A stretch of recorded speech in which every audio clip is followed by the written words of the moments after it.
మొదటి 4 వచనాలని మనము జకర్యా గ్రంథము 5వ అధ్యాయము మొదటి 4 వచనాలను చదువుకొని దేవుని వాక్యమును మనము ధ్యానించుకుందాం. నేను మరలా తేరి చూడగా ఎగురుపోవు పుస్తకం ఒకటి నాకు కనబడెను. నీకేమి కనబడుచున్నదని అతడు నన్ను అడుగగా, నేను 20 మూరల నిడివియు 10 మూరల వెడల్పును గల ఎగురుపోవు పుస్తకం ఒకటి నాకు కనబడుచున్నదంటని. అందుకతడు నాతో ఇట్లనెను, ఇది భూమి అంతటి మీదికి బయలువెళ్ళు శాపమే. దానికి ఒక ప్రక్కను రాసి ఉన్న దానిని బట్టి దొంగిలు వారందరూ కొట్టివేయబడుదురు. రెండవ ప్రక్కన రాసి ఉన్న దాన్ని బట్టి అప్రమాణికులందరూ కొట్టివేయబడుదురు. ఇదే సైన్యములకు అధిపతియగు యెహోవా వాక్కు. నేనే దాన్ని బయలుదేరిచున్నాను. అది దొంగల ఇండ్లలోను నా నామమును బట్టి అబద్ధ ప్రమాణం చేయవారి ఇండ్లలోను ప్రవేశించి వారి ఇండ్లలో ఉండి వాటి దూలములను రాళ్లను నాశనము చేయను. ప్రార్థన చేసుకుందాం. దయగలిగిన మా తండ్రి, మీకు వందనాలు. జకర్యా గ్రంథం 5వ అధ్యాయము మొదటి 4 వచనాల్లో ఉన్నటువంటి ఆయన ఎగిరిపోతున్న పుస్తకాన్ని గురించిన ఈ ప్రవచనము, ఈ దర్శనం మేము ధ్యానిస్తూ ఉన్నాం. ఆ దినాన నాయన చెదిరిన యూదులు సమకూర్చబడి నాయన మందిరమును కట్టాల్సిన పరిస్థితుల్లో వారు నిర్లక్ష్యం కలిగి ఉన్నప్పుడు ప్రవక్త అయిన జకర్యా ద్వారా వారి యొక్క అవిధేయతలను ఎత్తి చూపించడానికి మీరు దర్శన రీతిగా చూపిన ఈ పుస్తకపు చుట్టను గురించి, ఆ పల్లెమును గురించి మేము వింటున్నాం. అర్థం చేసుకోవడానికి, దాని ప్రకారంగా జీవించడానికి కావలసిన దైవ జ్ఞానమును ఆ కృపనిమ్మని బోధిస్తున్న నన్ను కూడా మీ చేతిగా అప్పగించుకుంటూ నా సొంత మాటలు బోధించడానికి ప్రభా నాకు అనుమతి లేదన్న సంగతిని నిరంతరం మీరు జ్ఞాపకం చేస్తున్నాను. బలపరచమని, ఈ మాటలు మా అందరికీ దీవెనకరంగా మార్చమని యేసు నామములో ప్రార్థించి వేడుకుంటున్నాం తండ్రి. ఆమేన్.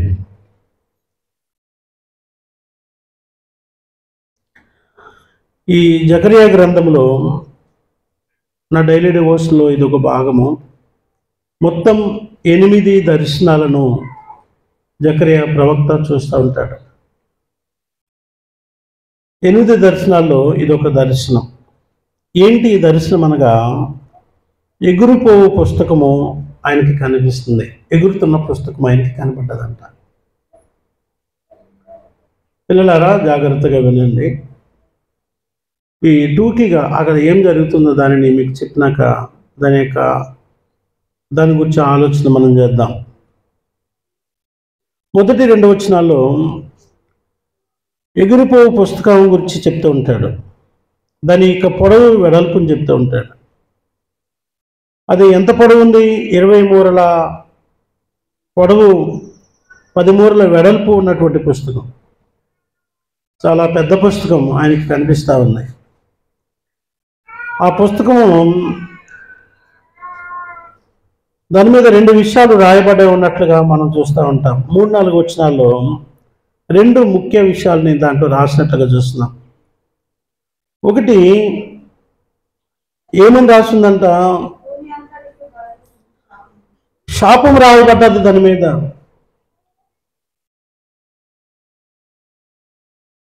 మనము ఒకవేళ ఇట్లాంటి పుస్తకాల గురించి మనం చూసినప్పుడు యెహెజ్కేలు గ్రంథంలో కూడా ఇట్లాంటి పుస్తకం కనిపిస్తుంది. ప్రకటన గ్రంథంలో కూడా ఒక పుస్తకం కనిపిస్తుంది. ఇవన్నీ కూడా దేవుని శాపములను భూమి మీదకి ప్రకటిస్తున్నటువంటి దేవుని యొక్క ఉగ్రతకు సాదృశ్యంగా కనిపిస్తూ ఉంటుంది. దాని మీద ఒక పక్కన ఏం రాసి ఉంటుందంటే, దొంగతనం చేయబడే వారు కొట్టివేయబడతారని రాయబడ్డది. దొంగలు అందరూ కొట్టివేయబడతారు.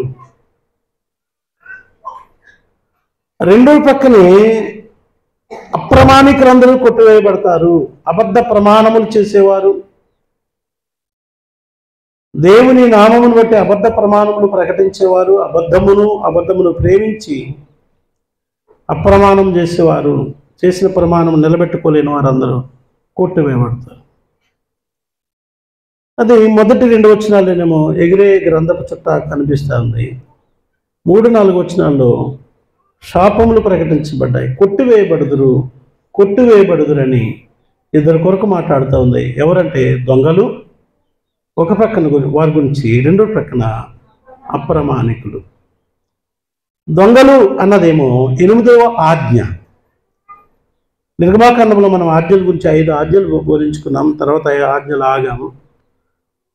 8వ ఆజ్ఞ దొంగతనం చేయకూడదు, అంతే. దొంగతనం చేయవద్దు, అంతే. రెండవ వైపున పుస్తకానికి 3వ ఆజ్ఞ రాయబడ్డది. దేవుడైన యెహోవా నామం మీద ఒట్టు పెట్టుకోవడం గురించి మాట్లాడతాం. అప్రమాణం చేయొద్దు, మీ ప్రమాణములను దేవునికే చెల్లించవాలి. అవునంటే అవును, కాదంటే కాదని మీరు ఉండాలని యేసుక్రీస్తు ప్రభువారు కూడా నూతన నిబంధనలు చెప్పిన మాట దానికి సాదృశ్యం. 3వ ఆజ్ఞ, 8వ ఆజ్ఞ ఆ పుస్తకం మీద రాయబడి ఎగురుతూ ప్రవక్త అయిన జకర్యా కనపడ్డది. 4వ వచనం, మనం 4వ వచనంలో ధ్యానిస్తున్నాం. 4వ వచనం ఏం చేస్తుందంటే కొట్టివేయబడుదురు అని చెప్తూ ఆ శిక్ష ఎలా ఉంటుందో చెప్పాడు, ఎలా కొట్టివేస్తాడో చెప్పాడు. కొట్టివేయడం అంటే అర్థం ఏంటంటే, స్కూల్కి ఎగ్జామ్ రాసిన తర్వాత ఒక క్వశ్చన్కి ఆన్సర్ రాసాక కొట్టేశాడు అనుకో సారు, ఇంకా అది లేదు, అయిపోయింది. 1 మార్కు కూడా రాదా, హాఫ్ మార్క్ లేదు, ఇంకా అయిపోయింది, ఎనఫ్ లేదు, ఇంకా అయిపోయింది అని అర్థం. కొట్టివేయబడింది, తీసేశాడు పూర్తిగా. చాలా కఠినం, ఇంకా అడ్జస్ట్మెంట్లు ఏమి లేవు, అయిపోయింది అని అర్థం. 4వ వచనంలో ఆ శాపము ఎక్కడెక్కడ వస్తుంది, దాని యొక్క రిజల్ట్ ఎక్కడ ఉంటుంది, శాపం ఎక్కడ పనిచేస్తుంది అన్న దానిని చాలా స్పష్టంగా రాశాడు. ఇంత స్పష్టంగా దేవుడు చెప్పిన ఆ జకర్యా గ్రంథంలో ఉన్నటువంటి ఆ యూదులు విన్నారా అన్నది మనం అక్కడ ఉంచితే, ఈరోజు నువ్వు విన్నదన్నది నీకు ప్రధానమైన విషయం. వాళ్ళు విన్నారంట, వెంటనే ఎందుకొరకు వీరికి ఈ హెచ్చరిక వచ్చిందో ఆ విషయంలో పశ్చాత్తాపడ్డారంట, దేవుని పని ప్రారంభించడానికి పరిగెట్టారని చూస్తా ఉన్నాం. ఈరోజు దేవుని సంగమా, మొత్తం వాక్యం అంతా చెప్పేసి ముగించేసుకుని మనం ఆమెను చెప్పేసుకోవచ్చు, అంత ఈజీగా 2కి 4వ వచనం చెప్పాలి. వింటే ఈ శాపం నీ మీదకి రాదు, వినకపోతే వస్తుంది. అదే దేవుడు, అదే వాక్యము, అదే తీర్పులు. దేవుడు పక్షపాతి కాదు. అదేననున్న ఆ ప్రజలకు ఒకలాగిన, నీకు ఒకలాగిన తీర్పు తీర్చే పక్షపాతి అయిన వాడు మన దేవుడు కాదు.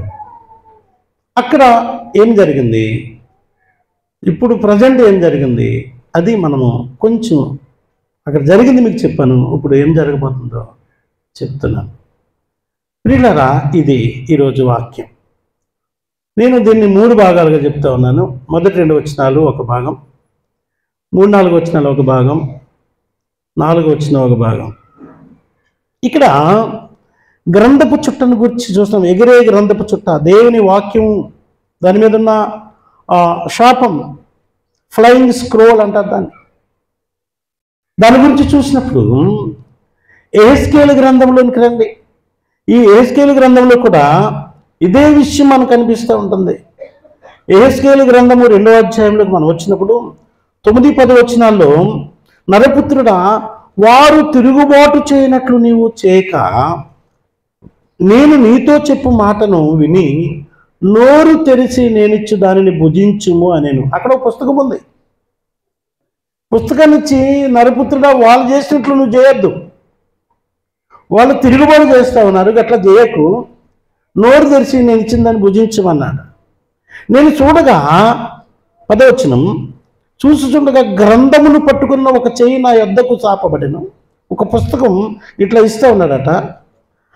ఆయన దానిని నా ముందర విప్పగా అది లోపటను వెలుపటను వ్రాయబడినదై, లోపటను వెలుపటను సేమ్ బుక్, అక్కడ కూడా అలాగే ఉంది, రెండు వైపులు రాసినట్లుగా, సేమ్ బుక్ కాదు, అలాగా రాయబడినదై రాయబడి ఉండెను. మహావిలాపమును మనోదుఃఖమును రోదనమును అని అందులో రాయబడింది. ఇది తినేమన్నాడు ఆయన, తినేసాడంట. శాపాలు ఉన్నాయి, వేదనలు ఉన్నాయి, భయంకరమైనటువంటి కర్స్ ఇవన్నీ అక్కడ ఉన్నాయి. తినేమన్నప్పుడు ఏమీ మాట్లాడకుండా ఆయన తినేసినట్లుగా చూస్తూ ఉంటాం. ఇర్మియా గ్రంథంలో కూడా మనం వస్తే ఎందుకు ఇంత వెనక్కి ముందుకి మనం వెళ్ళి ఆలోచన చేస్తున్నామంటే, దేవుని చిత్తము ఎప్పుడూ ఒకలానే ఉంటుంది అని తెలియడం కొరకు 36వ అధ్యాయము 2వ వచనంలో దేవుని వాక్యము ఇర్మియాకు ప్రవక్తకు ప్రత్యక్షమైనని మొదటి వచనంలో చూస్తాం. 2వ వచనంలో నీవు పుస్తకపు చుట్ట తీసుకొని నేను నీతో మాట్లాడిన దినము మొదలుకొని, అనగా యోషియా కాలం మొదలుకొని నేటి వరకు ఇశ్రాయేలు వారిని గూర్చి, యోధా వారిని గూర్చి, సమస్త జనములను గూర్చి నేను నీతో పలికిన మాటలన్నిటిని దానిలో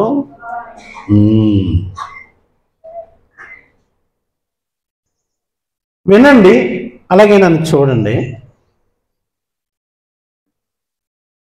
గ్రంథములు విప్పబడును అని ప్రకటన గ్రంథంలో మనం చూస్తాం. పరలోక రాజ్యంలో ఎన్ని పుస్తకాలు ఉంటాయి మీకు తెలుసా? అమ్మో, చాలా పెద్ద 2 డివిజన్స్ అంతే. ఒకటి జీవగ్రంథం, ఒకటి ప్రతివానికి సంబంధించిన పుస్తకం. అన్ని పుస్తకాలు అన్నమాట. నీ కొరకు ఒక పుస్తకం ఉంటుంది, ఎవరి ఎవరి ఎవరి ఫైల్ వాళ్ళకే ఉంటుంది అక్కడ. అలాగే జీవగ్రంథం ఉంటుంది. మీకు ఈ సంగతి తెలుసో లేదు, మీరు అనుకుంటున్నారో లేదు, ఈ సీసీటీవీలు ఉంటాయి కదా, సీసీటీవీ ఫుటేజ్ ఉంటుంది కదా.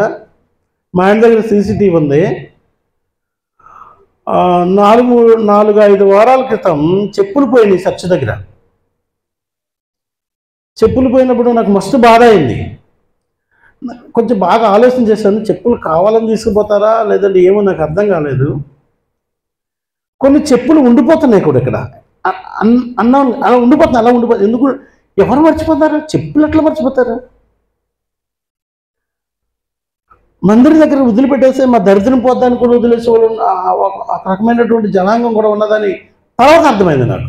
అదేం ఉండదు, చెప్పుల్లో నీ దరిద్రం ఉండదు. చెప్పులు ఉంటే నీకు దరిద్రం రాదు. అంటే దుమ్ము ధూళి అందుకోకుండా ముళ్ళు, అంతే. అది చెప్పులు ఉన్నది అందుకొరకే, దరిద్రానికి దానికి లింక్ లేదు. అప్పుడు నాకు ఆలోచన వచ్చింది, అరే మా ఇంటి దగ్గర సీసీటీవీ ఉంది కదా, అది చర్చిని కూడా కవర్ చేస్తుంది కదా అని ఆమె అరుచుకుంటూ వెళ్ళింది. కొత్త చెప్పులు ఎట్లా చేశారని ఆమె అరుచుకుంటే మస్తు బాధ అయింది. ఆరాధన అయింది, నేను రానిపెట్టి ఆరాధనకు పోతున్నాను, కానీ దారిలో మస్తు బాధ ఉంది నాకు. అప్పుడు దారిలో గుర్తొచ్చి సీసీటీవీ ఫుటేజ్ ఉంది కదా, జాగ్రత్తగా పిండి ఓపెన్ చేసి చూద్దాం అని అనుకొని వచ్చి చూసేటప్పటికి చెప్పులు ఉన్నాయి. ఈ సీసీటీవీలో చూస్తాడు ఈ సారు, నా బతుకు బయటపడుతుంది అనుకున్నారు, ఏందో తెలియదు. చెప్పులు ఉన్నాయి. వాళ్ళ దేవులాడి నీ పేరేం పేరమా, ఏదో పేరు. ఆమె ఎతికింది కానీ కొరకం పెట్టి ఊపిన కనిపించింది లక్ష్మికి. అదే అంత ఇయ్యని ఎవరే అంటుంది, అంత ఓపెన్గా కనబడే చెప్పులు.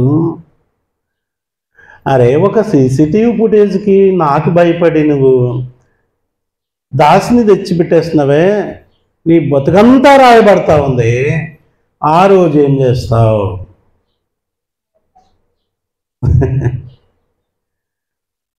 దేవుని భయం, దేవుణ్ణి చూడట్లేదు ఈరోజు ప్రజలు. దేవుడు ఉన్నాడు, లెక్క అడుగుతాడు, ప్రతిదీ లెక్కలోనికి వస్తుంది. విమర్శ దినాన అందరూ కూడా ఆయన న్యాయపీఠం ఎదుట నిలబడాలి, లెక్క చెప్పాలి. ప్రతి వాణి క్రియలతో చొప్పున వాణి కొరకున్న జీతం ఉంది అనే సంగతి స్పష్టంగా ఎన్నిసార్లు చెప్పినా ఎప్పుడో కదా దాని హలో ఇంతకంటే అజ్ఞానము ఇంకెవ్వరికి ఉండదు ప్రియులరా. అదే చెప్తూ ఉన్నాడు. ప్రకటన గ్రంథంలో కూడా ఇంకో పుస్తకం కనపడతాం చెప్పినాను కదా. తీయండి ప్రకటన గ్రంథం 5వ అధ్యాయం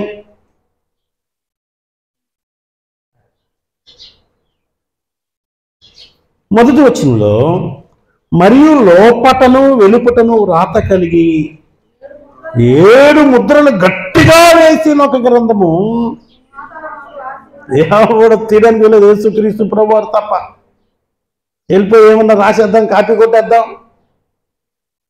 రికమెండేషన్ చేద్దాం, ఇంత ఏమి లేదు. ఇక బరాబర్ అక్కడ బలిష్ఠుడైన గొప్ప దేవత అక్కడ పిలుస్తు ఇప్పండి ఎవరన్నా అంటే ఎవరు ఇప్పట్లేదంట. అప్పుడు యోగ్యుడైనటువంటి యేసుక్రీస్తు ప్రభువారు వచ్చి ఇప్పితే నా బతుకు, రిక్కీ గారి బతుకు, అలెక్స్ గారి బ్రతుకు, లియోన్ గారి బతుకు, చూస్తున్నావా నన్ను లియోన్, అందరి బతుకులు కనపడుతుంది బయటపడ్డ. మీకు అర్థమైంది.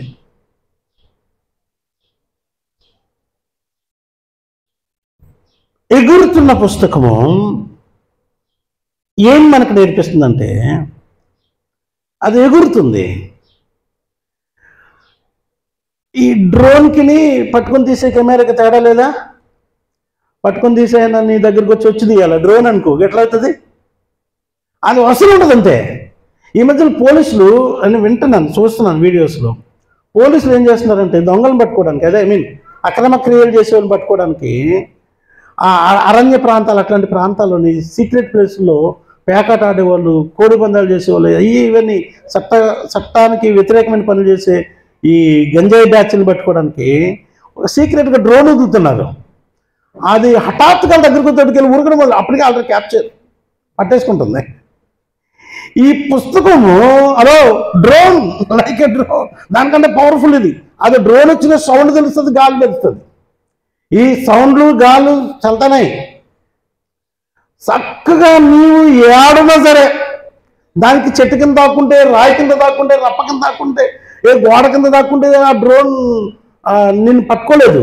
ఇది గట్లా ఉంది, ఇది కాదు. ఇది ఎగురుచున్న పుస్తకం ఏంటంటే, గ్రంథపు చుట్ట ఎగురుతూ ఉండడము దేవుని తీర్పు వేగంగా దేశమంతటా అమలు చేయబడుతుందని చూస్తుంది. దేవుని వాక్యము శక్తివంతమైనదని చెప్తుంది.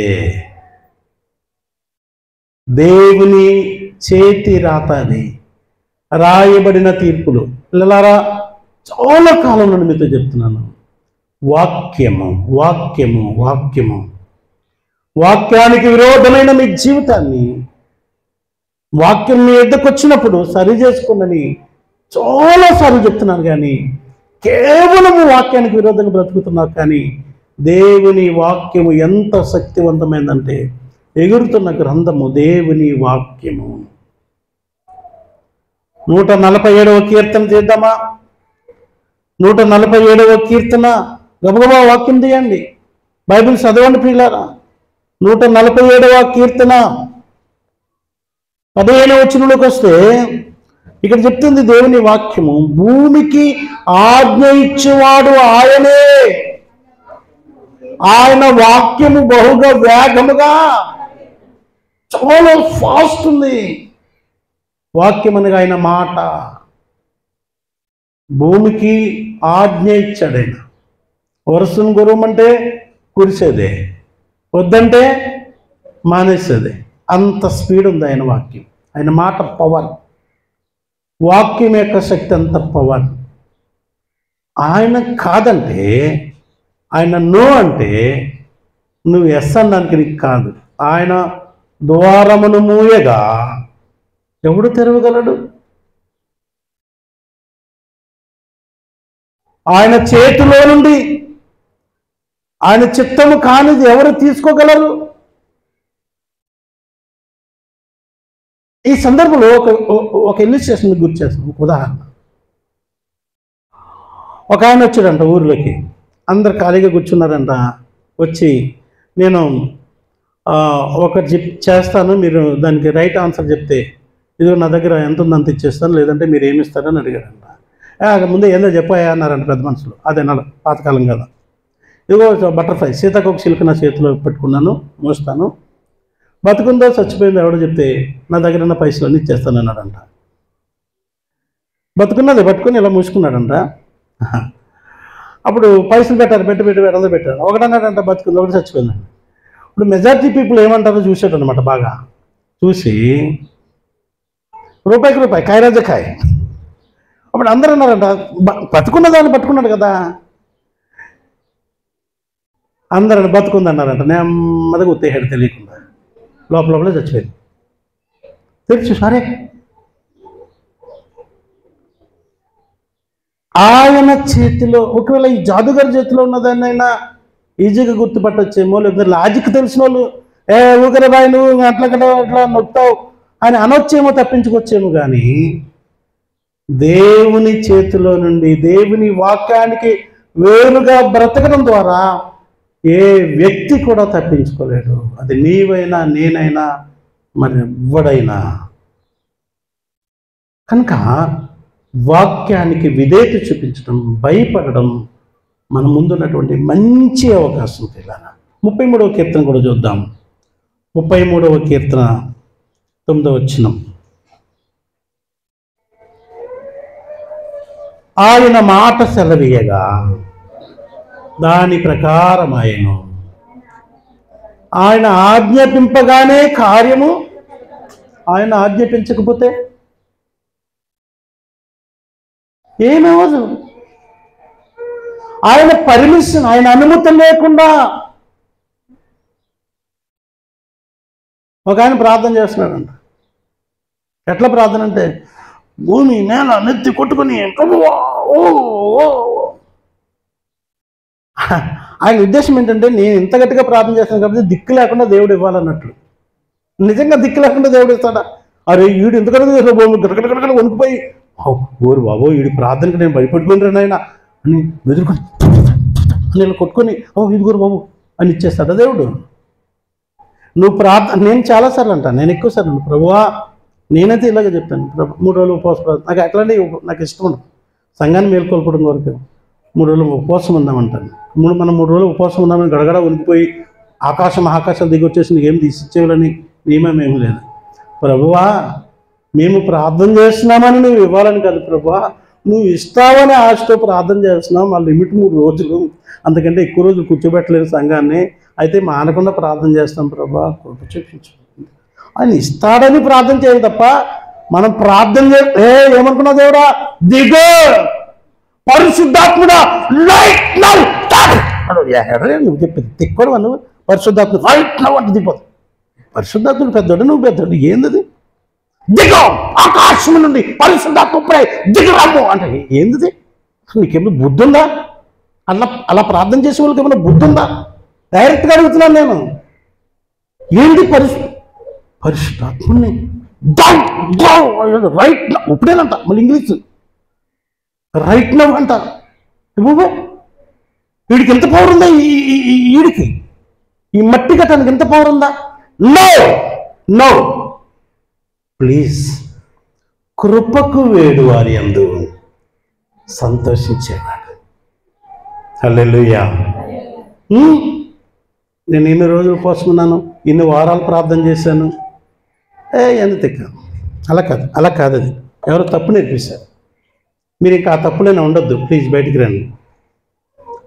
వాక్యానుసారంగా జీవించండి, వాక్యమునకు విధేయత చూపించండి. ఇక్కడ అదే చెప్తుంది.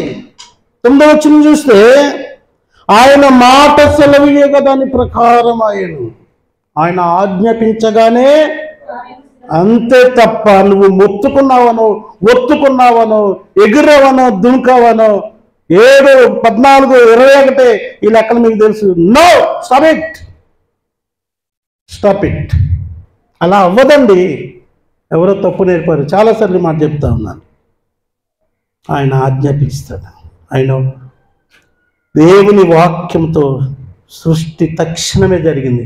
మాట సెలవీయగా. అంతే తప్ప మన క్రియలు, మన యాక్టివిటీస్ ఏం చేయలేవు.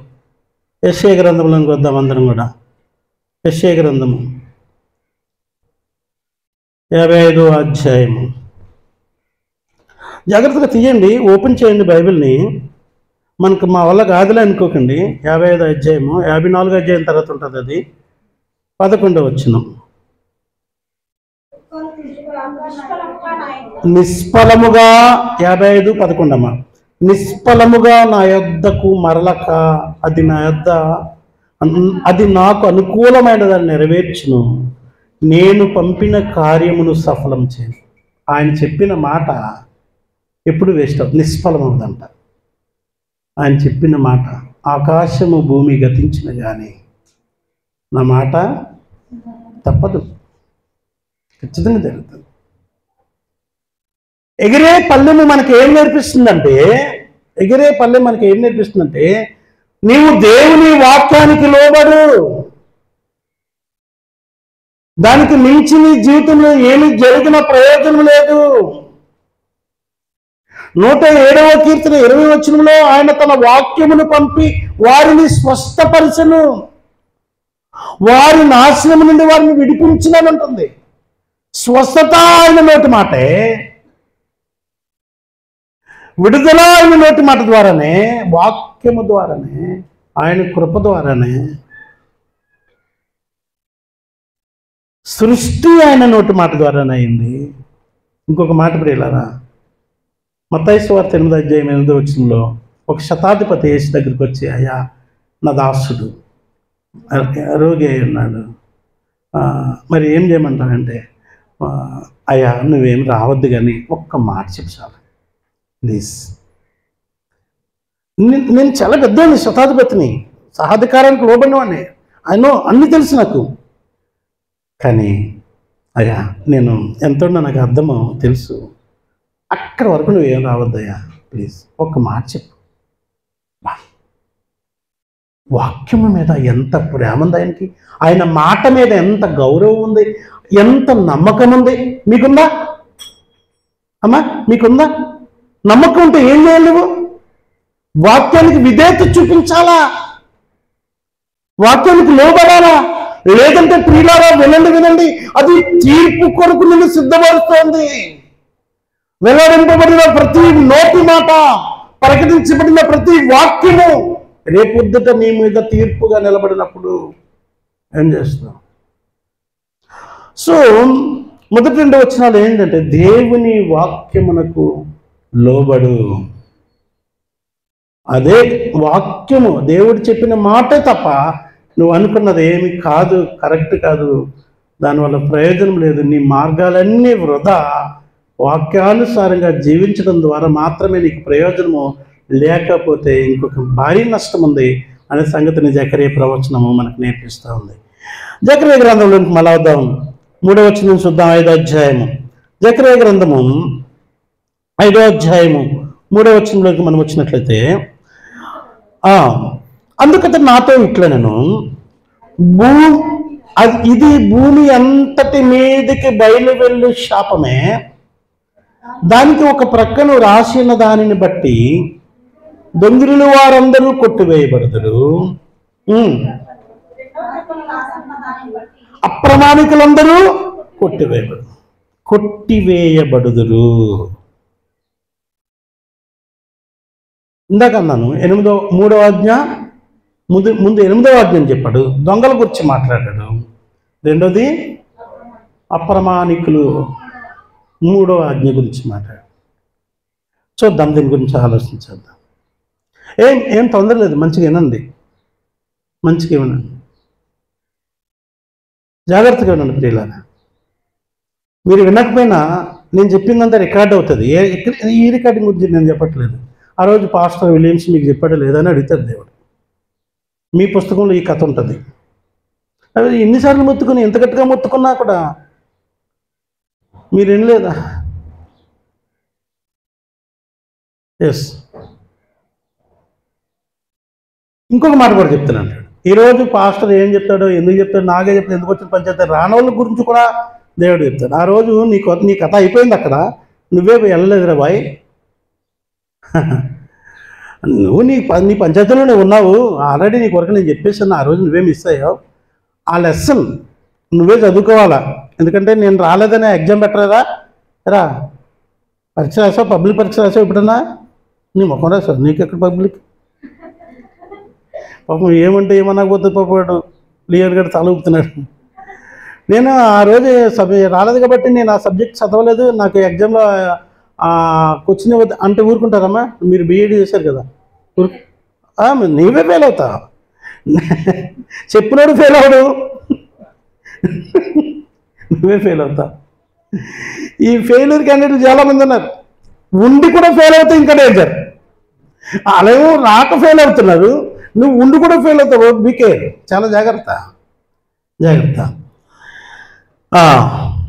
8వ ఆజ్ఞ. ముందు ఆ పుస్తకంలో పైన ఉన్నది ఏంటంటే, ముందు దొంగిలి వారు గురించి మాట్లాడుతా ఉన్నారు. ఏమన్నారు?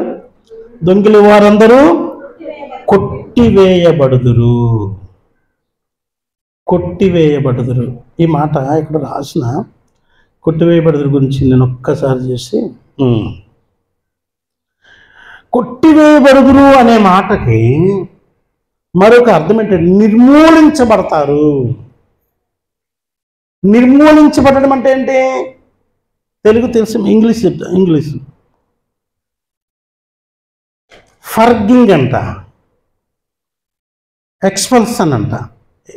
నాకు అంత పెద్ద ఇంగ్లీష్ రాదు కానీ మీకు కొట్టివేయబడదంటే అయోమయంగా చూస్తున్నారని మీకైనా అర్థమవుతుందని నేను రాసుకొచ్చాను. ఏదో విధంగా మీకు అర్థమయ్యేటట్టు చేయాలని నా తెప్పలు. కొట్టివేయబడడం అంటే ఏంటంటే, ముందు కదా పూర్తిగా లేకుండా చేసేయడం. ఇక్కడ బాదం చెట్టు ఉంది కదా, అంతకుముందు సాయిరం వేసాడు, అంతకుముందు చాలా పెద్ద బాదం చెట్టు అయిపోయింది. మేము ఏదో ఎస్ ఆ కాంపౌండ్ వాళ్ళు వీళ్ళందరూ ఇబ్బంది పడుతున్నారని తీసాం, పూర్తిగా లేదు ఇంకా, అంత నీడ అంతా బోర్డు అయిపోయింది. తర్వాత కూడా నువ్వు వేసావా? నువ్వు కదా, ఎవరు వేశారు ఈ బాదం చెట్టు? సరే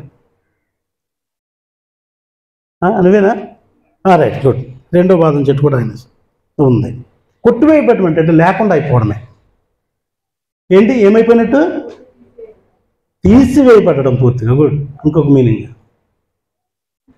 ఏదైతే తిప్పలబడి దొంగతనం చేసి, అన్యాయం చేసి, మోసం చేసి, అక్రమం చేసి, ఇంకా ఎట్లాంటి మాటలు ఎన్నో చెప్పండి, చేసి చేసి ముంచి ఉండే కదా, చెప్పండి రా. అన్నీ నువ్వే చెప్పేసావు సార్, మా దగ్గర ఏమున్నాయి అంటారా? చేసి సంపాదించవు, అదంతా కొట్టివేయబడుతుంది, పెరిగివేయబడుతుంది, తీసివేయబడుతుంది. ఇంకా ఏ భాషలో మీకు అర్థమవుతుందో ఆ భాషలో లేకుండా అవుతుంది. ఈ మాత్రం ఉత్తర పంచాయతీ వరకు ఎందుకురా భాయ్ దొంగతనం చేయడం అంటున్నాడు దేవుడు. ఎవరితో? అక్కడున్న ప్రజల, జకరియా గ్రంథంలో ఎవరైతే యూదులు ఉన్నారో, ఆ 2వ మందిరం కట్టడానికి వచ్చిన విడుదల, 2వసారి వచ్చిన విడుదలైన ప్రజలు ఎవరైతే ఉన్నారో, శర నుండి విడుదలైన ప్రజలు ఉన్నారో, వారు దేవుని పని చేయకుండా, వారు ధనాపేక్షలు పడి దేవునిది దేవునికి ఇవ్వకుండా వారు ఇష్టానుసారంగా జీవించేస్తున్న వార్త అంటున్నాడు జకరియా. హలో, మీరు సారంభి వేసిన ఇళ్లలో ఉంటున్నారు, దేవుని మందిరం ఏమో టెంట్లో ఉంది.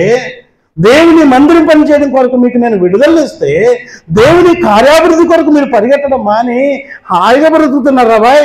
కమాన్, ఇదిగో ఈ పుస్తకం మీకు ఏం జరుగుతుందంటే, నాకు వచ్చిన దర్శన పుస్తకం ఏం చెప్తుందంటే, మీరు కనుక దొంగతనం చేసి, అన్యాయం చేసి, అక్రమం చేసి, దోసుకొని డబ్బు సంపాదించడం మీద కాన్సన్ట్రేషన్ పెట్టి డబ్బు డబ్బు కొరకు ఆరాధనలు మాని, నన్ను మహిమపరిచడం మాని, నాకు చెందవలసింది నాకు ఇవ్వడం మాని మిమ్మల్ని మీరు పోషించుకుంటున్నారు కదా, అదంతా తీసేస్తాను రా బాయ్. ఇది ఎక్కడైతే చెప్తాను. నీకేం అర్థమవుతుందో నాకు తెలియదు. రిక్కి, నీకేమైనా అర్థమవుతుందా? ఆ సంఘం అంతా రిక్కిలాగా ఉందేమో అనిపిస్తుంది. ఒకరికి అర్థమైందో అందరికి అర్థమైందో తెలియదు. ఆడికి ఏం అర్థం కాకపోయినా తలపడి ఒక ఆయన ఉండేవాడు, ఇప్పుడు లేడు, వెళ్ళిపోయాడు. పొరపాటున ఎప్పుడైనా ప్రార్థన కూడికి వచ్చేవాడు. నేను వాక్యం చెప్తుంటే నా ముందు బరాబర్ కూర్చొని ఈయన ఒక్కడేంత బాగా వింటున్నాడు అనుకున్నాను. అసలేం లేదు, నరకానికి పోయాడు.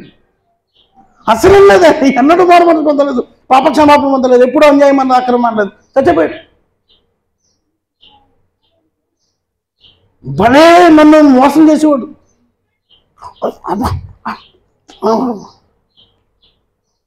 ఎవరో సార్ అయ్యా అడగండి, మీకెందుకు అయ్యా పంచాయతీ, మళ్ళీ అదో ఉత్తర పంచాయతీ పెట్టుకొని నిర్మూలం, శుద్ధి చేయాలి, క్లియర్. సో దొంగతనం అంటే ఏంటో చూద్దాం. ఇక్కడ చెప్తూ ఉంటాడు, దొంగతనం అనేది తోటి మనిషి పట్ల నిజాయితీ లేకపోవడం. ఇది కేవలం వస్తువులను దొంగిలించడమే కాదు, మోసం చేయడం, అన్యాయమైన త్రాసులు, అన్యాయం చేయడం. లాస్ట్ ఫ్రైడే మనం చెప్తున్నాం, కూలివానికి కూలి ఇవ్వకపోవడం, తీసుకున్నది బిగబట్టడం,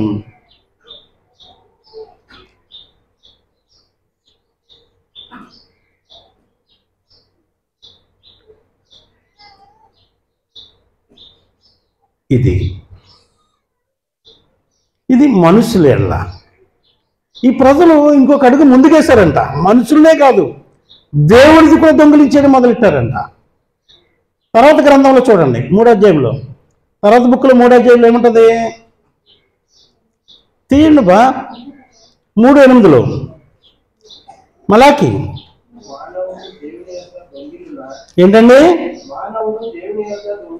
ఎట్లా అవుతుందండి? మానవుడు దేవుని యొద్ద ఎలా దొంగలిస్తాడు?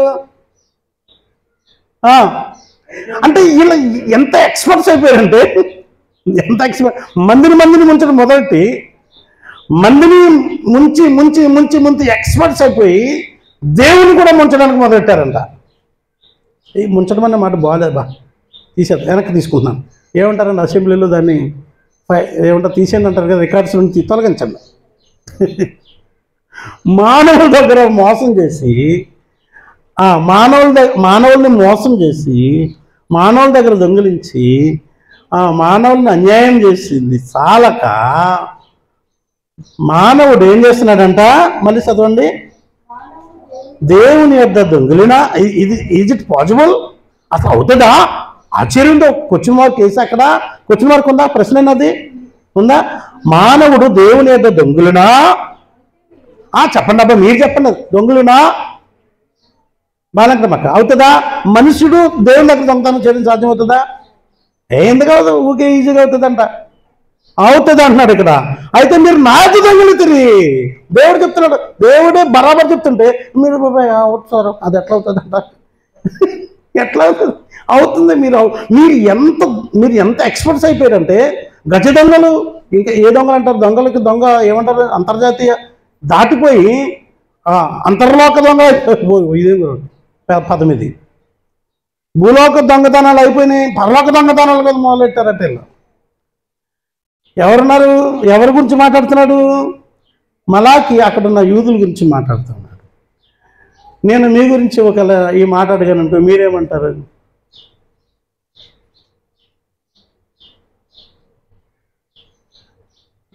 నా మాట మీకు అర్థమైందా? మలాకి భక్తుని ద్వారా దేవుడు అడుగుతున్నాడు, ఆ ప్రజలను అడుగుతున్నాడు, మనుషుడు దేవుని యొద్ద దొంగిలిస్తాడా?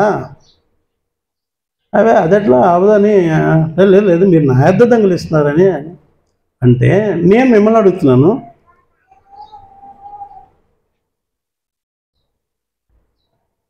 మీ లెవెల్స్ ఎంత హై లెవెల్స్ అయిపోయినాయి ఒకసారి చూడండి.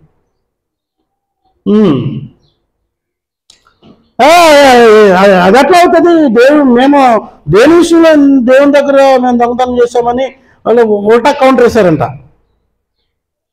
మేమెట్లా దేవుని దగ్గర ఎట్లా దొంగతనం చేస్తున్నాబ్బా, అది ఎట్లా అవుతుందబ్బా, అది కాదు అని అన్నారంట. అంటే అప్పుడు చెప్పాడు ఆయన, ఏం చేశారు మీరు, ఏం చేశారంట? మీరందరూ ఆగండి, ఎందుకు అంత తొందర? ఎన్నో భాగం? ఇప్పుడు నూతన నిబంధనలు లేదు, ఇవన్నీ ఉద్దర పంచాయతీలు చెప్పకండి, కోపం వస్తుంది దూకునే. ఒకడు వర్ధిల్లుచున్న కొద్ది ధర్మశాస్త్రం మించి ముందుకెళ్ళాలి. మనము ధర్మశాస్త్రం కింద లేము, దానికంటే టైట్లో ఉన్నాం మనం. ఇప్పుడు దాటెళ్ళాలి బాబు. ఒకడు వర్ధిల్చున్న కొద్ది ఇవ్వాలి అంటే ఏ కౌంటర్ అది? 10ని దాటి వెళ్ళాలి. అసలు 10 ఇవ్వట్లేదు తన సంగతి. ఆడవాడు వచ్చి బైబిల్లో 10వ భాగం ఉంది ఎక్కడుంది చెప్పమని. ఈ వాళ్ళు అదో రకమైన దొంగలు. ఎలా అంటే వాళ్ళు ఈ యూట్యూబ్లో థంబ్నెయిల్స్ పెట్టుకొని ఎక్కువ వస్తాయి, ఏమో మనకు తెలియదులే, తెలియని మాటలు మనకెందుకు, రికార్డులను తొలగించండి. 10వ భాగమును ప్రతిష్ఠిత అర్పణలను ఇక దొంగిలించి తిరిగి ఈ జనులు నా యొద్ద దొంగిలించునే ఉన్నారు. ఎవరు? మీరే శాపగ్రస్తులు.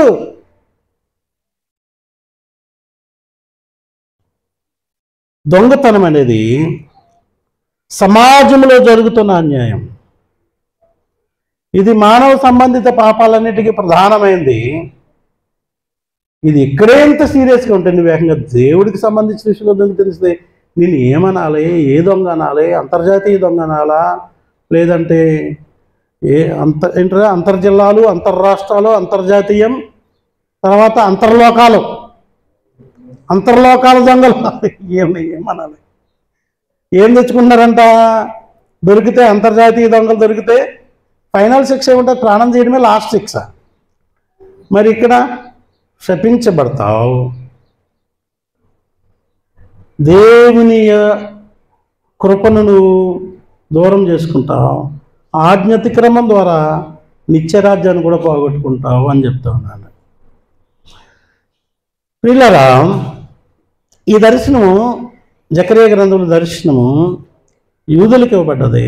దాని ఉద్దేశం ఏంటంటే, యూదులు బబులోను చెరలో నుండి తిరిగి వచ్చినప్పటికీ వాళ్ళు కొన్ని అవిధేయతలు ఉండిపోయినాయంట. వాటిని శుద్ధి చేయడానికి కొరకు మాట్లాడుతూ ఈ 2 అవిధేయతలు మీకు ఉన్నాయి.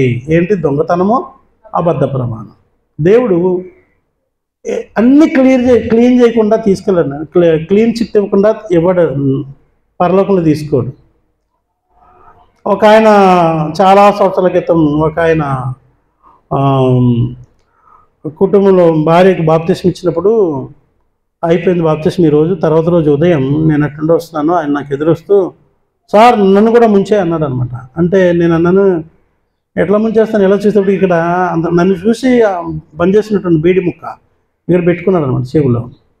మరి నేను ముంచుతాను కానీ దీని సంగతి ఏంటి అన్నాను నేను. అండ్ నేను ఆయన చూసుకుంటాను దాన్ని, నేను అడగంటున్నాను నన్ను ఎవరు దాని సంగతి మీరు ఎత్తకో, అది నా వల్ల కాదు. నేను ఇంకా ఆయన చూసుకుంటూనే ఉన్నాడు. ఇక నేనైతే బాప్తిస్మం ఇవ్వలేదు. ఒకవేళ ప్రభు రాకడ వస్తే ఏం చెప్తారు అక్కడికి వెళ్ళి? బీడీ కాల్చడమే నరకం తీసిపోతే నేను మాట్లాడట్లేదు ప్రియులరా, ఆజ్ఞాతిక్రమం కదా.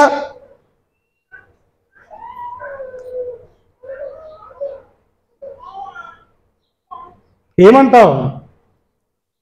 నువ్వు ఆయన చూసుకుంటే ఏముండవు. అక్కడికి వెళ్ళిన తర్వాత నువ్వు అక్కడ వెళ్ళిన తర్వాత మాట్లాడే కథలే ఉండవు అక్కడ. వన్ సైడ్ జడ్జిమెంట్ అది. కనుక జాగ్రత్త. రెండోది అబద్ధ ప్రమాణం.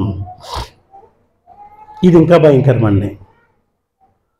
ఎంత ఈజీగా అబద్ధాలు ఆడేస్తూ ఉంటారు సంఘస్థులు. వింటున్నారా? ప్లీజ్ నన్ను చూడండి. 2వ పాయింట్ దొంగతనము మరియు అబద్ధ ప్రమాణము, థెఫ్ట్ అండ్ ఫాల్స్ స్వీరింగ్. ఎంత ఈజీగా అబద్ధాలు ఆడేసి ఒట్టు నా దగ్గర లేదు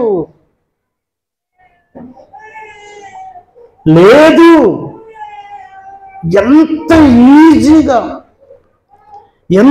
ఈజీగా ప్రియులరా. నిర్గమాకాండం 20 అధ్యాయం 7 దేవుని నామం వ్యర్థంగా ఉచ్చరించొద్దు అన్నది ఎంత భయంకరమో, ఆయన బిడ్డవై ఉండి వ్యర్థమైన ప్రమాణాలు చేయడము, అబద్ధాలు ఆడడం, ఒకరికొకరు అబద్ధాలు చెప్పడము, ఇది అదే అంతే భయంకరము. యెషయా గ్రంథం 48 అధ్యాయంలోకి మనం వస్తే, ఉన్నారా మీరందరూ ఉన్నారా? యెషయా గ్రంథం 48 అధ్యాయంలో మొదటి వచనంలోనే,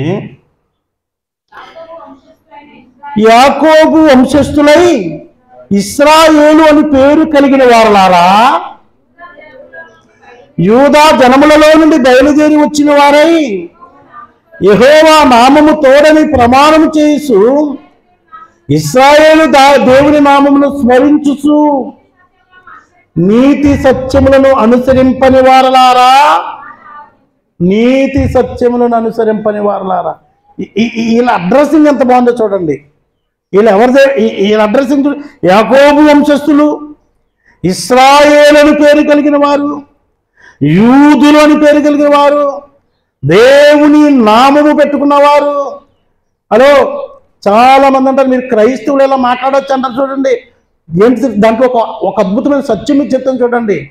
సృష్టిలో ఉన్న సమస్తానికి కూడా ఆయనే దేవుడు, ఆయనే సత్యవంతుడు, ఆయన యథార్థవంతుడని ఆ చెప్పిన వాళ్ళ ద్వారా దేవుడు మీతో మాట్లాడుతున్నారు. మీరు దేవుని నమ్ముకున్నారు కదా, మీరెందుకు ఇలా చేస్తున్నారని వాళ్ళు అంటున్నారంటే అర్థం ఏంటంటే, వాళ్ళ ద్వారా దేవుడు మీతో ఏం మాట్లాడుతున్నాడంటే, నీవు నమ్ముకున్న దేవుడు యథార్థవంతుడు, ఆయనే దేవుడు, ఆయనే సత్యవంతుడు, ఆయనే పరిశుద్ధుడు. అట్లాంటి గొప్ప దేవుడిని ఎన్నుకొని కూడా నువ్వు అబద్ధం ఆడుతున్నావు. నేనేమో ఏమీ లేవు నా జీవితంలో, నేను ఎలాగైనా బతుకోవచ్చు, నేను నరకానికి పోతానని వాళ్ళు తమ తీర్పును వాళ్ళు నెత్తి మీద పెట్టుకొని నీ తీర్పు గురించి మాట్లాడుతున్నారు. జాగ్రత్త. గట్టిగా చెప్పకూడదు.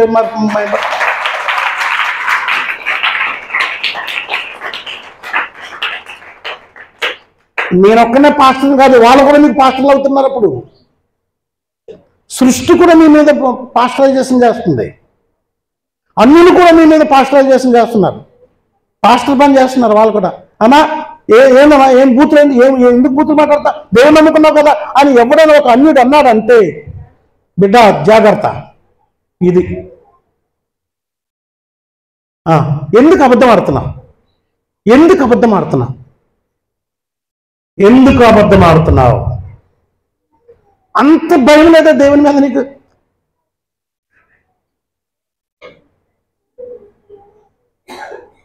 ఎస్, మీరు ఏం చేశారు? ఇన్ని పేర్లు పెట్టుకొని కూడా ఇంత గొప్ప దేవుడని ఆరాధించి కూడా మళ్ళీ అదే పంది బురదలకు పోయినట్లుగా మళ్ళీ ఎందుకు పనిచేస్తున్నారు మీరు? ఏ తీర్పు కొరకు మీరు పరిగెడుతున్నారు? స్పష్టంగా దేవుడు ప్రశ్నిస్తూ ఉన్నాడు. ఒకటేమో దొంగతనం చేస్తున్నారు, మంది మోసం చేస్తున్నారు, అన్యాయం చేస్తున్నారు. ఆ పుస్తకం చుట్టూ చూపిస్తుంది ఏంటంటే అన్యాయం చేస్తున్నారు, మోసం చేస్తున్నారు, దోసుకుంటున్నారు, పనివాళ్ళు కూలి మీరు బిగబెట్టేస్తూ ఉన్నారు. యాకోబు పత్రిక మనం 5వ అధ్యాయం ధ్యానించాం మనం. మరి అన్నీ చేస్తూ ఉన్నారు. చేస్తూ ఉన్న ఒక పక్కన ఏం చేస్తున్నారంటే మీరు అబద్ధ ప్రమాణాలు చేస్తున్నారు, అబద్ధములాడుతున్నారు. ఇదంతా టూకీగా బాగా ఆలోచన చేస్తే ఈ రెండు కూడా ఒక పాయింట్ని చూపిస్తున్నాయి, ధనాపేక్షను చూపిస్తున్నాయి. ఏం చూపిస్తున్నాయి? చెప్పండి. అబద్ధాలు ఆడేది డబ్బు కొరకే, శరీరాశుల కొరకే, నేత్రాశ కొరకే, జీవడమ్ము కొరకే, దొంగతనం చేసేది కూడా అందుకొరకే. స్టోట్పురం దొంగలు అని ఉండేవారు. స్టోట్పురం అని అది గుంటూరు డిస్టిక్లో ఉంటుంది. వాళ్ళు ఎంత భయంకరమైన కరుడు కట్టిన దొంగలంటే వాళ్ళు టార్గెట్ పెట్టుకున్నారంటే కనుక నువ్వు ఏం చేసినా సరే ఎత్తుకెళ్లాల్సిందే. వాళ్ళు దోసుకుని ఆ ప్రయత్నంలో వాళ్ళు ఎన్ని ఘోరాలైనా చేసేవారు.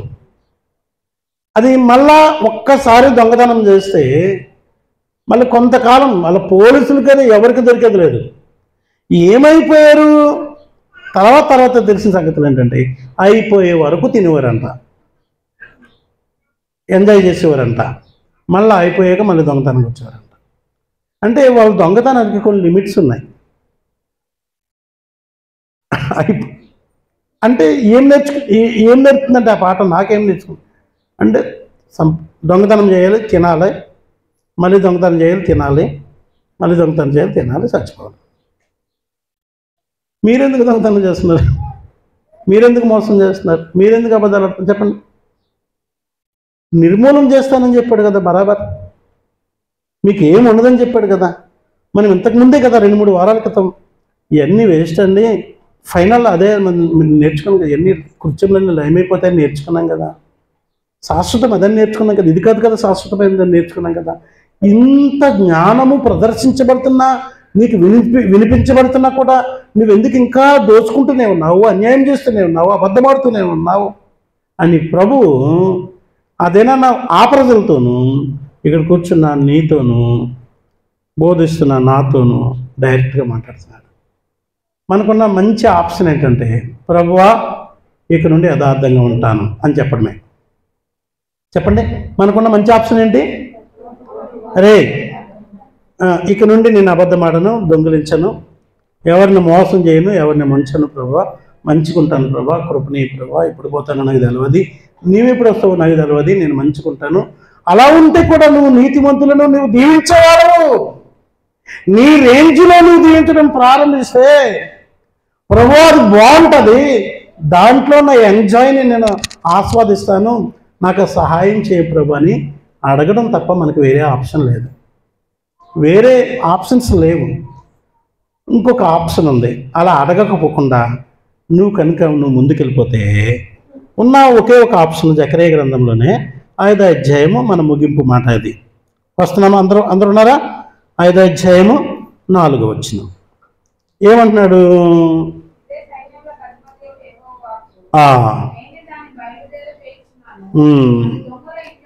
నేను కీడును బయలుదేరి చేస్తున్నాను.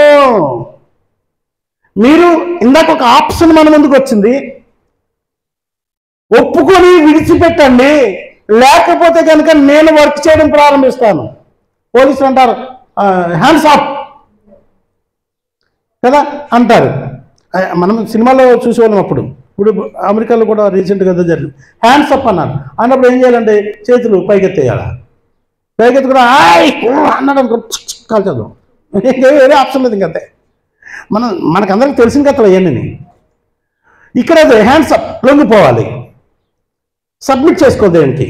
ప్రభువా నేను ఇంకా దొంగిలించను, మోసం చేయను, అబద్ధం ఆడను, నీ కృప మీద ఆధారపడతాను, నువ్వు ఎంత చేయాలో ఏం చేయాలో అదే నా జీవితంలో చేయాలి. అది నువ్వు నా తండ్రి కదా, నువ్వు మంచోడు కదా. పాముని అడిగితే చేపని అడిగితే పాముని ఇవ్వవు కదా, రొట్టెని అడిగితే రాతిని ఇవ్వవు కదా. గుడ్ ఫాదర్, మంచి ఫాదర్వి, మంచి తండ్రివి, నేను నమ్ముతున్నాను ప్రభా, ఇవన్నీ ఈ ఉదర పంచాయతీ మానేస్తాను ప్రభా, ఎందుకు ప్రభా ఇవన్నీ నాకు అని నువ్వు పశ్చాత్తాపడితే నువ్వు చాలా జ్ఞానం కలిగిన వ్యక్తివి. లేకపోతే దేవుడు వర్క్లోకి వస్తాడు, గన్ను పట్టుకొని వస్తాడు అన్నమాట. ఇప్పుడు ఎరా విన్నావు అలెక్స్? అప్పుడు దేవుడు వర్క్లోకి వస్తాడు. వస్తే ఏమవుతుందో చూద్దాం. 4 వచ్చినాం. ఎవరింట్లోకి వెళ్తుందంట? ముందు దొంగల ఇంట్లోకి వెళ్తుందంట, వాళ్ళింట్లో కూడా వెళ్తుందంట, ప్రవేశిస్తుందంట. వినండి ప్రియులారా, ఎంత భయంకరమైన మాట అంటే ప్రవేశించి ఆగమని. నేను చదువుతాను, నువ్వు చాలా స్పీడ్ చదువుతున్నావు, అంత కాదు, స్లోగా చదువుతాను. ఎలా అంటే అది ఇండ్లలోకి వెళ్ళి ఇండ్లలో ఉండి వాటిని ఇళ్లను దూలం అంటే మెయిన్ పైన వేస్తారు.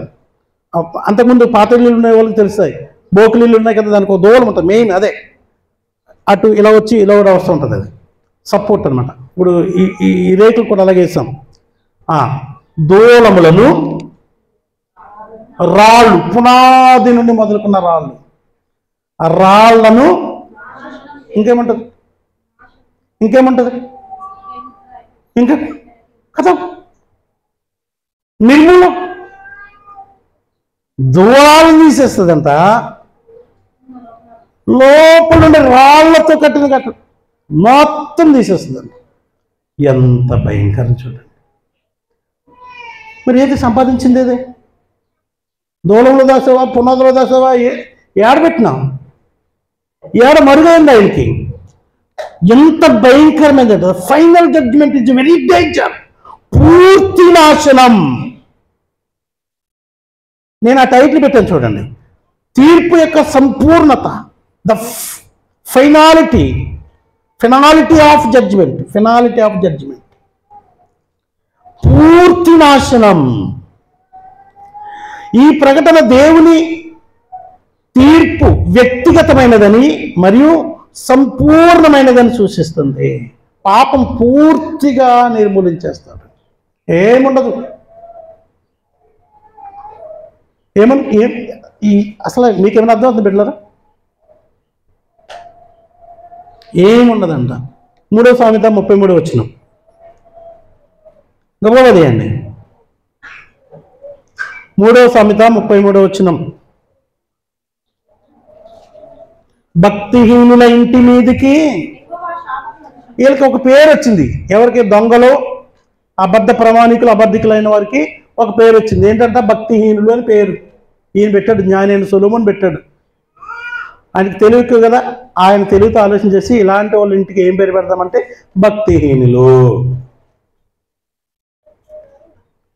అంతకుముందు ఆ ఇంటికి ఏదో పేరు ఉండే, ఇప్పుడు మాత్రం ఏం పేరు వచ్చేసింది మీ ఇంటికి? నీకేం పేరు వచ్చేసింది? నీకేం పేరు వచ్చింది?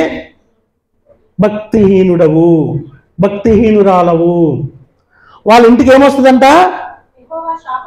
యెహోవా శాపం వచ్చును, నీతిమంతుల నివాస స్థలము నాయన. భక్తిహీనులు, నీతిమంతులు. ఈ రెండు చేసిన వాళ్ళేమో భక్తిహీనులు, ఆ రెండింటిని ఒప్పుకున్న వాళ్ళేమో నీతిమంతులు. వాళ్ళకి ఆశీర్వాదాలు. మీకేం కావాలి? నేను ఆశీర్వాదం కొరకే కదా దొంగతనం చేస్తున్నాను, నేను ఆశీర్వాదం కొరకే కదా అబద్ధం. హలో, ఉల్టా చేస్తున్నావు నువ్వు కథ. నువ్వు ఉల్టా ఉన్నావు కాబట్టి నీది అంతా కథమవుతుంది. జాగ్రత్త, నువ్వు ఉల్టా బ్రతుకుతున్నావు. ఆయన నుండి కాకుండా నీ ప్రయత్నం ద్వారా చేసే అక్రమమైన ఈ మార్గము నీకు శాపం తీసుకొస్తుంది. నీకు ఆశీర్వాదమే టార్గెట్ అయితే కనుక సబ్మిట్ చేసుకో దేవునికి, అప్పగించుకొని లొంగిపోయి నీతిమంతుడి అయిన ఆ యేసుని అడుగుజాడలో నడవాలి. లేవికాండంలోకి వద్దాం. లేవికాండము ఇది చాలాసార్లు ఎక్కువసేపు ఆలోచించిన విచిత్రమైన, చాలాసార్లు చదివాను కానీ నా నోటీసులో లేదు. కొత్తగా ఈసారి ఆలోచన చేసిన 14వ అధ్యాయంలో 34 వచ్చిన దగ్గర నుండి, నేను స్వాస్థ్యముగా మీకిచ్చు దేశమునకు మీరు వచ్చిన తర్వాత మీ స్వాస్థ్యమైన దేశములో ఏ ఇంటనైనను నేను కుష్టుపడ కలగజేసిన ఎడల ఆ ఇంటి యజమానుడు యాజకుని యొద్దకు వచ్చి ఇంటిలో కుష్టుపడ వంటిది నాకు కనబడినని అతనికి తెలియజెప్పవలెను. ఆగండి, ఇంటికి కుష్టుపడండి. యాక్చువల్గా నేను నా నోటీసులో లేదు, ఇంతకుముందు చెప్తున్నాను. ఒక వ్యక్తికి కుష్టు వ్యాధి లాంటిది, ఆ పొడ లాంటిది వస్తే యాజకుని దగ్గరికి వెళ్ళి టెస్ట్ చేసినాక అది కుష్టు నిర్ణయిస్తే ఊరు బయట తీసుకెళ్ళి పెట్టి అని, అతను మళ్ళీ తగ్గినప్పుడు అతను మళ్ళీ వచ్చి చూపించి తగ్గిందన్నప్పుడు ఒక చిన్న ప్రాసెస్ ఉంటుంది, చేసినాక అతను మనుషుల్లో కలవాలి. కుష్టి రోగం యొక్క విధి చాలా భయంకరంగా ఉంటుంది ఆ సిస్టమ్. ఇంటికి కుష్టి రావడం ఏంట్రా బాబు, ఆశ్చర్యమైంది నాకు. ఇంట్లో ఒక పచ్చని బూజు లాంటిది, సారలాగా ఎర్రగానో పచ్చగానో బూజులాగా గోడలు పాతవైపోయినప్పుడు బూజులాగా పడతా చూడండి. అలాంటిది వస్తే వెంటనే పరిగెట్టుకుని ఇంటి యజమానుడు యాజకుడి దగ్గరికి వెళ్ళి, దైవజన్ దగ్గరికి వెళ్ళి, అయ్యా ఇదిగో మా ఇంటికి కుష్టి వచ్చింది అని చెప్పాలంట. అప్పుడు ఆయన ఏం చేస్తాడంట, 36వ వచనంలో నేను చదువుతున్నా బిడ్డ. అప్పుడు ఆ ఇంటనున్నది యావత్తును అపవిత్రం కాకుండానట్లు యాజకుడు ఆ కుష్ఠపుడును చూసినకు రాకమును అతడు ఆ ఇల్లు ఒట్టిదిగా చేయాలి అని ఆజ్ఞాపించాడు. ఆ తర్వాత యాజకుడు ఆ ఇల్లును చూసినకు లోపలికి వెళ్ళాలి. అతడు పొడ చూసినప్పుడు ఆ పొడ ఇంటి గోడల యందు పచ్చదాళ్ళగానైనను ఎర్రదాళ్ళగానైనను ఉండు పల్లపు చారలుగా గలదై గోడ కంటే పల్లమగా ఉండిన ఎడల యాజకుడు ఆ ఇంటి నుండి ఇంటి వాకిటికి బయలువెళ్ళి ఆ ఇల్లు 7 దినములు మూసి ఉంచవలెను. ఖాళీ చేయాలి. మనం కాకులు వెళ్తే ఖాళీ చేసేవాళ్ళు. కాకులు వెళ్ళినా ఏం కాదు, ఇది వేరే కథ. తర్వాత 7 దినాల తర్వాత వచ్చినప్పుడు చూస్తే అది లేకపోతే, అది ఇంకా ఎక్కువైతే 40వ వచనంలో యాజకుని సెలవు చొప్పున ఆ పొడగల రాళ్లను ఊడదీసి ఊరి వెలుపలున్న అపవిత్ర స్థలమున పాడేయాలి. అప్పుడు అతడు ఆ ఇంటి లోపల చుట్టూ గోడలను గీయింపవలెను. వారు గీసిన నిసర్జనమా పిల్లలను ఊరి వెలుపలున్న అపవిత్ర స్థలంలో పారబోసి వేరు రాళ్ళు తీసుకుని ఆ రాళ్ళకు ప్రతిగా రీప్లేస్మెంట్ చేయాలి. ఒకవేళ 44వ వచనంలో ఆ పొడ ఇల్లంతా వ్యాపించేస్తాయి కనుక ఆ ఇల్లు మొత్తం కూలగొట్టి తీసుకెళ్ళి ఊరవతల పాడైన స్థలంలో పాడేసి కొత్త ఇల్లు కట్టుకోవాలి. ఇల్లే కూలగొట్టేయాలి. ఇల్లులు అంటే మన ఇల్లులు అంత చిన్న చిన్న ఇల్లులు కాదు, వాళ్ళు చాలా పెద్ద ఇల్లు. ఇంటిలో అలాంటి పరిస్థితి ఉంటేనే ఇంటిని కూలగొట్టించేసిన నియమము ఉన్నదే. ఇంటికి మనం అది తీసేసి మళ్ళీ పెయింటింగ్ వేసుకుంటే అయిపోతుంది. ఎంత సీరియస్గా ఉన్నాడంటే దేవుడు అలాంటి దాన్ని కూడా ఓర్చుకోలేదు. మరి పాపమే నీ హృదయంలో ఉంటే, అపవిత్రతే నీ హృదయంలో ఉంటే, మీ దేహము దేవుని వలన మీకు అనుగ్రహించబడి మీలో ఉన్న పరిశుద్ధాత్మకు నిలయమని మీరు ఎరగరా? మీరు విలువ పెట్టి కొనబడిన వారు. ఈ దేహము దేవునిది. నీ కొరకు ఆ మహోన్నతుడైన దేవుడు పరమును విడిచి భూమి మీదకి వచ్చి మనుషుడిగా తను తాను తగ్గించుకొని రిక్తుడై నీ కొరకు నా కొరకు తన ప్రాణమును దారబోసి రక్తమును కార్చి ప్రాణమును పోగొట్టుకుని మరణించి మృతుల్లోకానికి వెళ్ళి తండ్రితో ఉన్న సహవాసాన్ని పోగొట్టుకుని 3 దినాలు మరణంలో ఉండి తిరిగి లేచిన మహోన్నతుడు ఇంత త్యాగం చేసిన దేవుని కొరకు నీ దేహాన్ని ఎంత జాగ్రత్తగా ఉంచుకోవాలి. ఏమనుకున్నారు? నీకు వచ్చిన రక్షణ యొక్క విలువ ఏమనుకున్నావు? నువ్వు సంపాదించిన డబ్బు కంటే చిన్నదైందా యేసు ప్రభువు యొక్క త్యాగము? ఇంత చిన్నవాడిని చేస్తావా యేసుని? ఆయన త్యాగాన్ని ఇంత నిర్లక్ష్యం చేస్తావా? దేవుని జనాంగం లెక్క చెప్పాల్సిన అవసరం ఉంది. యేసు ప్రభు అంత నిర్లక్ష్యం ఉందా నీకు? యేసు ప్రభు మాటలంటే అంత లెక్కలేనిట్లుగా మారిపోయినాయి నీకు. ఆయన త్యాగము, ఆయన మరణము, ఆయన పునరుత్థానము అంత లైట్గా ఉందా? లేదంటే పరలోక మహిమ నీకు అంతగా కనబడట్లేదా? నరకం యొక్క యాతన కూర్చున్నటువంటి తీవ్రత నీకు అర్థం కావట్లేదా? మందమైపోయిన నీ కనుదృష్టి. క్రీస్తు ప్రేమను ఎంత ఈజీగా నిర్లక్ష్యం చేస్తున్నావు. భూలోక సంబంధమైన విషయాలకి నువ్వు అమ్మేసుకుంటున్నావా? ఆశీర్వాదముల కొరకు, లేదంటే భూలోక సంబంధమైనటువంటి అభివృద్ధి కొరకు నీ జీవాన్ని నిత్య నరకానికి అప్పగించుకోవడం ఎంత దౌర్భాగ్యం. పిల్లరా, భయంకరం. చాలా మాటలు ఉన్నాయి, నేను ముగిస్తున్నాను. తీర్పు అయితే ఖచ్చితంగా ఉంది. పరిపూర్ణమైన తీర్పు నీ మీదకి రాకమునిపే పరిశుద్ధుడైన యేసుని నువ్వు అప్పగించుకో. నీ దేహాన్ని, నీ తలంపులను, నీ ఆత్మను, దానికి కలిగిన పరిపూర్ణత అంతటిని, లేదంటే పాపం అంతటిని, లేదంటే అవిధేయత అంతటిని, ఏది ప్రభువుకి ఇష్టం లేదనిపిస్తుందో అంతటిని నువ్వు అప్పగించుకొని ఆయన ఆరాధిస్తూ నమ్మకంగా ఉండడం నీకు ఆశీర్వాదం. లేకపోతే తీర్పు ఆల్రెడీ బయలువెళ్ళిపోయింది. అది దేవుని ఇంటి వద్ద నీ దగ్గరే ప్రారంభమైతే నిన్ను ఎవరు తప్పిస్తారు?